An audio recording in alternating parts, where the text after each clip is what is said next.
You owe us $180,000. My father didn't say hello. He didn't ask how my week was. He just pointed a thick finger at my chest and slammed a greasy ledger onto the lunch table. For your brother's arm. For the surgeries. It's time to pay the blood debt, Sabrina. He shoved a payment plan toward me. Starting today, you transfer $3,500 a month to this account. Or you get out of this family. Before I tell you what I did next, drop a comment and let me know where you're listening from and what time it is for you right now. I'd love to know who's part of our community. I didn't cry. I didn't beg. I didn't ask why my own parents were looking at me like I was an ATM with a pulse. Instead, a strange, cold calm settled over me. It's the same feeling I get at work when I find a discrepancy in a ledger. The moment you realize the numbers don't lie but the people do. I looked at the payment plan my father had shoved across the table. $3,500 a month. Indefinitely. You're right, I said. The tension in the room changed frequency. It went from aggressive to confused. My mother blinked, her hand hovering over her wine glass.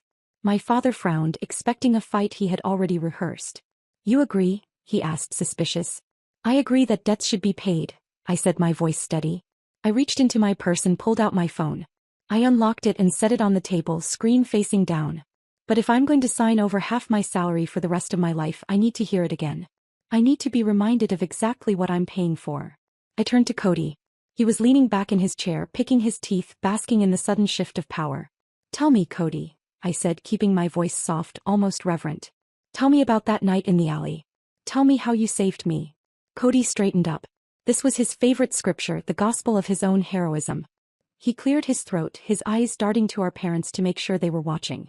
We were walking home, Cody began, his voice taking on a practiced, dramatic weight. I saw those three guys shadow us. I knew they were going to hurt you. So I stepped in front.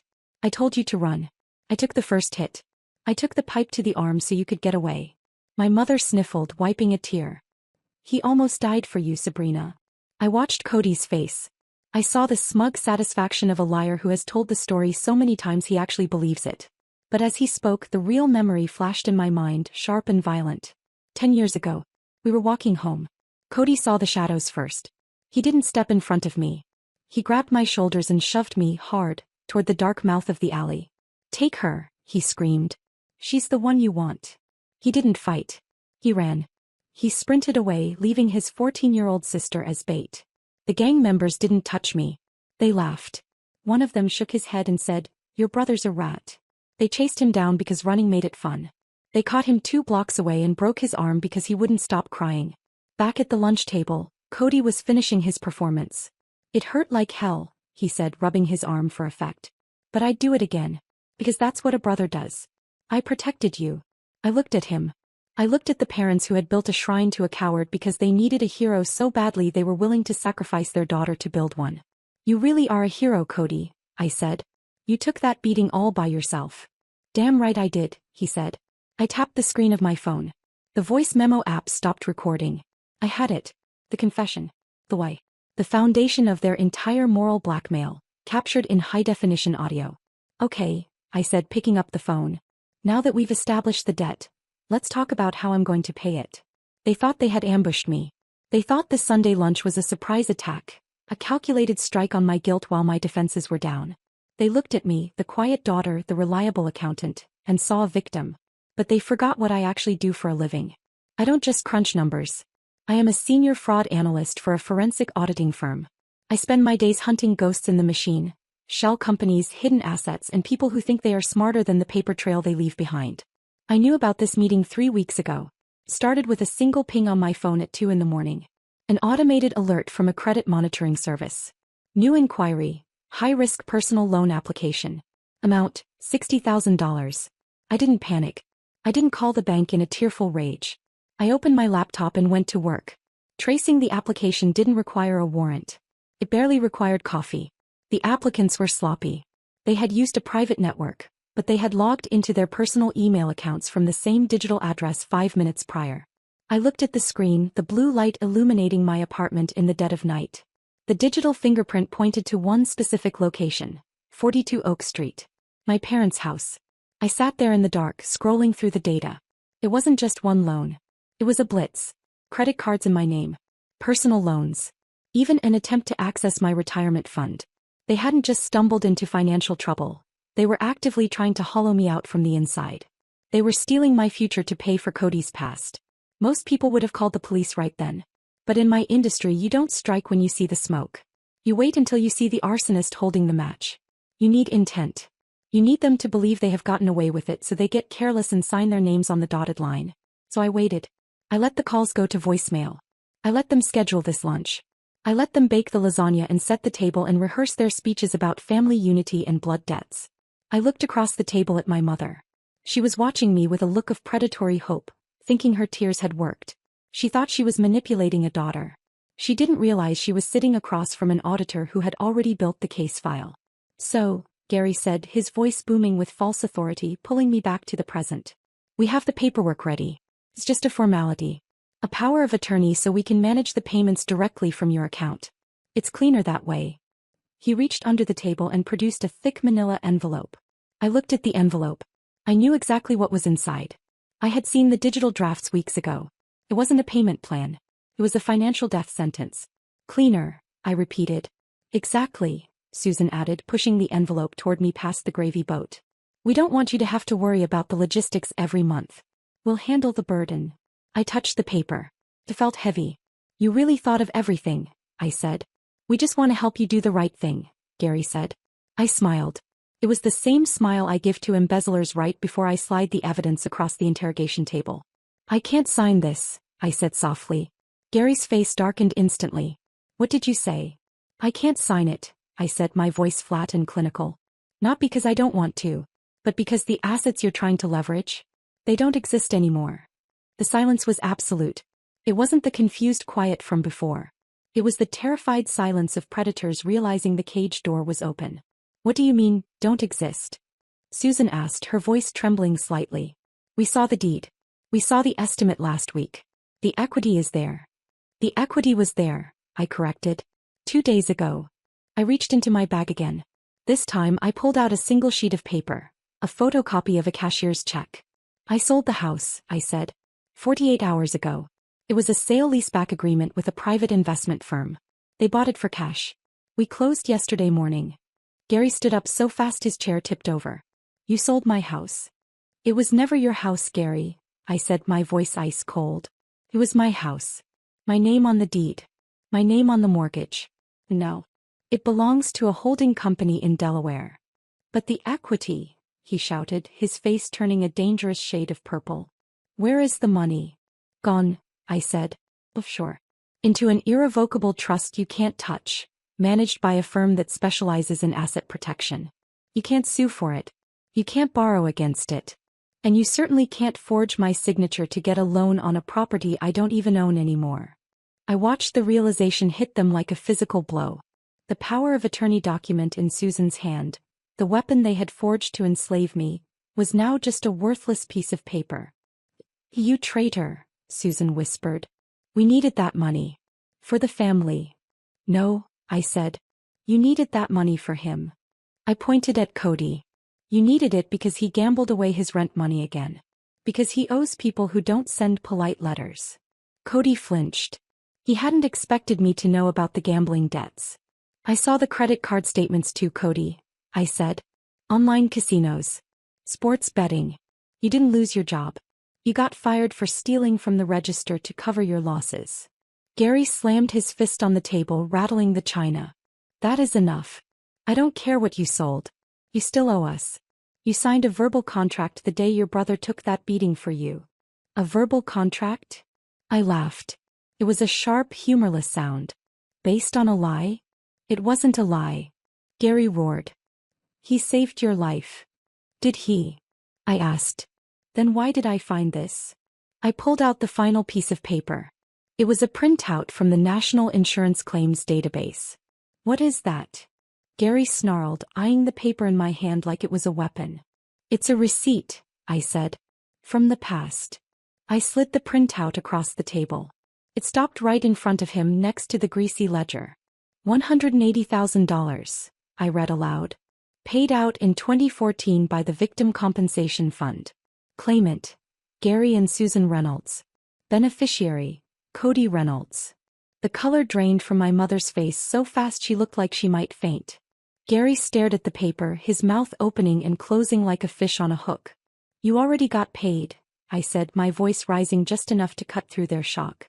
You filed a claim for every surgery, every therapy session, every aspirin. The state paid for all of it. That money was for his pain and suffering. Susan shrieked. It was compensation. Exactly, I said. Compensation. Which means the debt is settled. But you didn't just spend it, did you?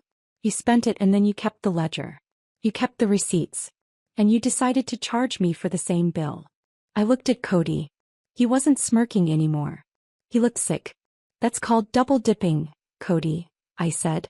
And in the eyes of the law, it's not just greedy. It's felony insurance fraud. You can't prove we spent it, Gary stammered, desperate. I don't have to, I said. The bank records I pulled last night prove it. You used that money to pay off your gambling debts in 2015. You used it to buy a boat you couldn't afford. You didn't spend a dime on Cody's recovery that the state didn't reimburse. You ungrateful little witch. Gary lunged across the table, grabbing for the paper. I snatched it back. Careful, Dad. That's just a copy. The original is already with my lawyer. You're destroying this family. Susan wailed. Over money. Over paper. No, I said. I'm destroying your business model. You don't have a family. You have a Ponzi scheme. And I'm the last investor. We will sue you. Gary roared. We will sue you for emotional distress. We will sue you for abandonment. Go ahead, I said, standing up. Sue me. But know this. The moment you file a lawsuit, this document becomes public record. The insurance commission will see it. The IRS will see it. And they don't care about your sob stories. They care about the $180,000 you stole from the state and are trying to steal again from me. I looked at them one last time. The fear in their eyes was the only apology I was ever going to get. I'm done, I said. I'm leaving. And if you ever try to contact me again, I won't just send a letter. I'll send the FBI. I turned and walked toward the door. I reached for the brass handle. My hand was steady. I was 3 seconds away from the cool air of the driveway and the end of this 10-year nightmare. But I forgot one thing about narcissists. They don't let their victims leave. They escalate. A heavy weight slammed against the wood next to my head. Gary didn't just step in front of me. He threw his entire body against the door, his chest heaving, his face inches from mine. He smelled like stale coffee and violent desperation. He twisted the deadbolt shut. You're not going anywhere, he breathed, his voice dropping to a low, animalistic growl. Not with that phone. Not with that recording. Behind me, Susan let out a sharp, terrified whimper. Gary, let her go. Shut up, he roared without looking at her. His eyes were locked on mine, wide and bloodshot. This was the extinction burst. The moment the parasite realizes it's dying and decides to kill the host. Give me the phone, Sabrina. Give it to me and maybe I won't break the other arm. The threat hung in the air, heavy and real. He wasn't my father anymore. He was a man who had lost his money, his house, and his reputation in the span of 20 minutes. And he needed to hurt someone to feel powerful again. I didn't back away. I didn't scream. I looked him dead in the eye. You just made a mistake, Gary, I said softly. The mistake was thinking you were family, he spat, reaching for my wrist. I pulled my hand back and held the phone screen up to his face. The call timer was running. 3 minutes and 42 seconds. I dialed 911 before I handed you the ledger, I said. The line has been open the entire time. The dispatcher heard you admit to the fraud. She heard you threaten to break my arm. And she definitely heard the deadbolt click. Gary froze. His eyes flicked to the screen. False imprisonment, I listed, my voice clinical. Extortion. Assault. That's 3 felonies in 30 seconds. You're on a roll. You wouldn't, he stammered, his grip on the door faltering. I already did, I said. Listen. The silence in the hallway was shattered by the wail of sirens cutting through the suburban quiet. They weren't distant. They were in the driveway. Blue and red lights flashed through the transom window above us, painting Gary's terrified face in alternating shades of bruising. Bang, bang, bang. A heavy fist pounded on the other side of the wood. Police. Open the door. Gary stepped back, his hands shaking. He looked at the door, then at me, then at the ruins of his life. He looked small. Open it, I commanded. He didn't move. He couldn't. He was paralyzed by the reality crashing down on him. So I did it for him. I unlocked the deadbolt and pulled the door open. 2 officers stood on the porch, hands near their holsters. "Ma'am? Are you safe?" "I am now," I said, stepping out past my father. I pointed back into the house. "That man refused to let me leave. And you'll want to check his pockets for a stolen insurance document." As I walked down the driveway steps, I didn't look back to see them putting the handcuffs on him. I didn't need to see it. I heard the click. And that was enough. Peace is expensive. Costs you your history. Costs you the illusion of having a family. But as I sat on my balcony overlooking the Seattle skyline, sipping coffee that didn't taste like anxiety, I knew the audit was finally complete. My phone chimed. 1 notification. State of Colorado versus Gary and Susan Reynolds. Judgment enforced. I opened the attachment. It was a summary of the clawback. The Victim Compensation Fund doesn't negotiate. They had seized the boat. They had garnished the wages. And because my parents had spent the money years ago, the state had forced an involuntary bankruptcy liquidation to recover the rest. They lost the house. They lost the cars. They lost the reputation they valued more than their own daughter. And Cody? He was facing 3 years of probation and mandatory restitution for his part in the fraud. The hero was finally paying his own bill. I closed the email. I didn't feel happy. Happiness is too light a word. I felt balanced. I reached into my bag and pulled out a book. It wasn't old or greasy. It was a brand new black hardcover ledger with crisp, white pages that smelled like potential. I opened it to the first page. I didn't write down a debt. I didn't write down a grievance. I wrote down a single number, my net worth. The money from the house sale sitting safely in an index fund. The salary from my new job. The value of my silence. I looked at the number. It was positive. For the first time in 10 years I wasn't in the red. I wasn't an asset to be liquidated by parasites. I was a sovereign entity. I closed the book, set my pen down and watched the sun break over the mountains. The blood debt was paid in full. I hope this story reminds you that you don't owe anyone your life, not even family. If you enjoyed this, please like and subscribe for more stories of justice. And tell me in the comments, have you ever had to break a blood debt?